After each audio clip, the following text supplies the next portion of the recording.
여러분 안녕하세요. 샘물 스튜디오입니다. 반갑습니다. 여러분 오랜만이죠. 제가 항상 게으름을 피우네요. 여러분 오늘은 올리브 오일 얘기를 해보려고 해요. 제가 얼마 전에 친구 집을 방문했었는데요. 이 친구는 남편이 췌장암 수술을 받고 항암도 다 마치고 지금은 이제 회복 중인데요. 이 친구가 나름 열심히 공부하면서 먹는 것에 굉장히 신경을 써서 남편을 잘 보살피고 있는데, 친구 집에 가서 주방에 있는 올리브 오일을 보고 제가 깜짝 놀랐어요. 아니, 이 올리브 오일로 요리하는 거야? 그랬더니 일반 식용유보다 올리브 오일을 쓰는 것이 건강에 좋잖아, 그러는 거예요. 나름 열심히 공부하면서 식품 재료도 하나하나 유기농인가 따지면서 구입하는 친구인데, 그래서 제가 친구에게 보여주려고 이 영상을 만들게 됐어요. 사실 마트에 가면은 올리브 오일이 굉장히 많잖아요. 올리브 오일이 어떻게 생산되고 있는지를 알면 여러분도 어렵지 않게 좋은 올리브 오일을 고를 수가 있을 것 같아서, 오늘은 올리브 오일이 어떤 과정을 거쳐서 이렇게 여러 가지 종류의 오일로 만들어지고 있는지에 대해서 설명을 드릴게요. 일단 올리브가 익으면은 열매를 따잖아요. 열매를 딴 후에 24시간 이내의 신선한 상태에서 그 열매의 과육을 분쇄기에 넣어서 막 갈아준 다음 꾹 누르면, 압착하면 주스처럼 올리브 오일이 쭉 나오거든요. 이렇게 생 올리브 열매를 분쇄기에 갈아서 꾹 압착해서 나온 첫 번째 기름이 바로 엑스트라 버진 올리브 오일이에요. 그런데 참기름을 짤 때도 보면은 맨 처음에 나오는 기름은 맑고 투명하지만 시간이 지날수록 찌꺼기 같은 것이 섞여서 나오잖아요. 올리브 오일의 경우도 마찬가지로 엑스트라 버진은 최초에 줄줄 흘러나온 오일이고요. 뒤에 갈수록 힘을 더 줘서 강하게 압착해서 짜면은 계속 기름이 이제 나올 거 아니에요? 이렇게 더 강하게 쥐어 짜면 쥐어 짤수록 불순물이 많아져서 등급이 떨어지게 되는 거예요.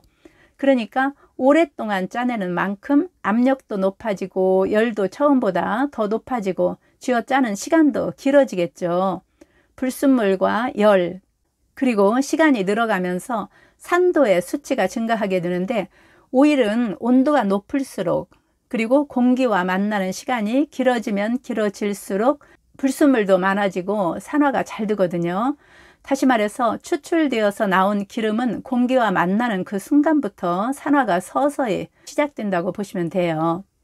쉽게 비유를 하자면 이 수건을 물에 적셔서 짜는 경우에 처음에는 손으로 꾹 누르기만 해도 물이 줄줄 나오잖아요.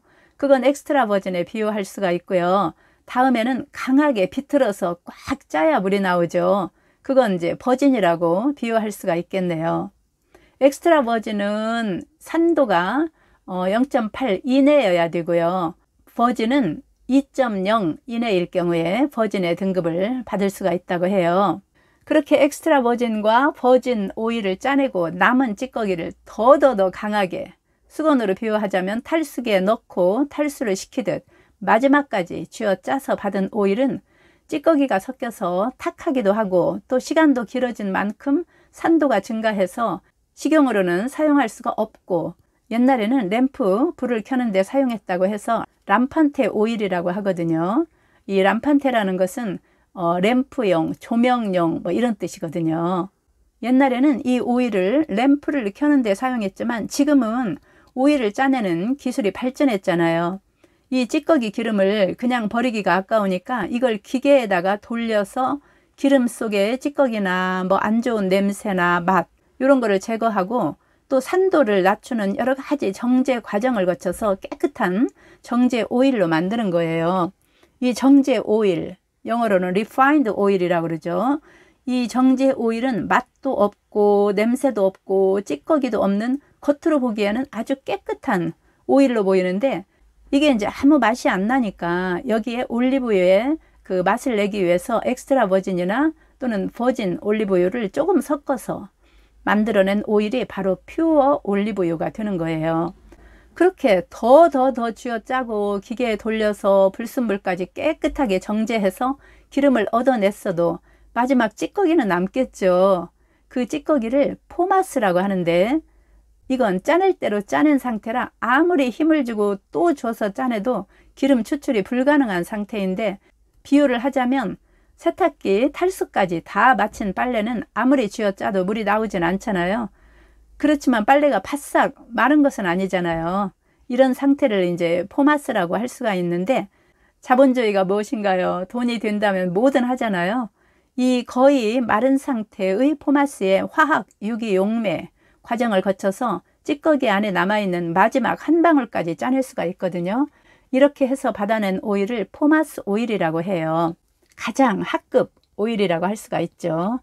이때 사용되는 화학 용매가 바로 헥산이라고 하는 물질인데, 이 헥산을 이용해서 만들어지는 식용유가 바로 카놀라유, 포도씨유, 해바라기씨유, 옥수수유, 대두유 등이 있는데, 제가 이제 되도록 외식을 안 하고 귀찮아도 집에서 밥을 먹으려고 하는 이유가 바로 대부분의 식당에서 이런 식용유를 쓰기 때문이에요. 헥산이 얼마나 해로운 물질인지 제가 옛날에 여기 이 영상에서 자세하게 설명드린 적이 있거든요.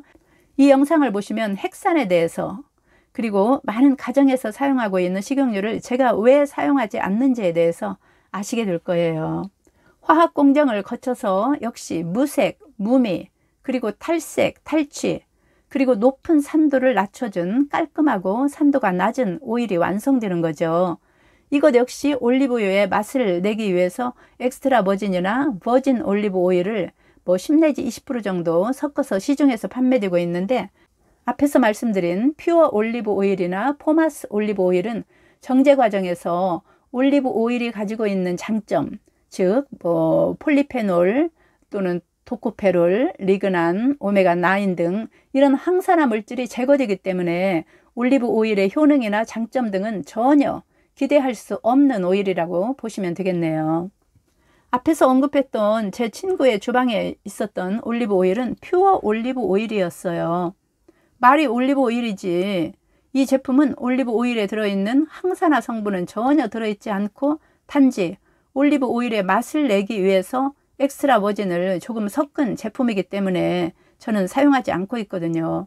사실 옛날에는 등불을 켤 때 사용했던 오일이었잖아요. 정리하자면 엑스트라 버진은 올리브 오일을 처음에 꾹 눌러서 짠 그 오일인데, 산도가 0.8 이하여야 이 등급을 받을 수가 있고요. 그 다음에 좀 더 세게 꽉 쥐어 짜서 짜낸 오일은 버진 오일인데, 이거는 산도가 2.0 이하여야 이 등급을 받을 수가 있다고 해요. 그리고 이제 탈수기에 넣어서 이제 더 짜내는 거죠.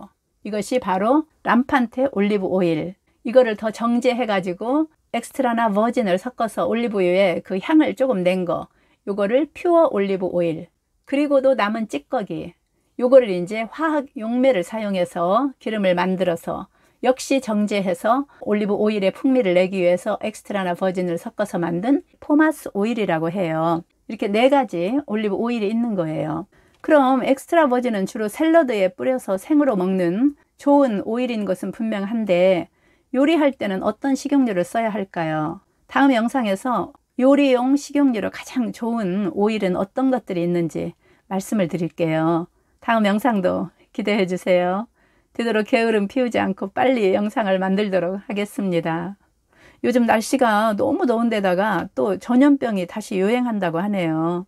모두 건강하시고요. 그리고 행복하시길 빌면서 영상 마치겠습니다. 감사합니다.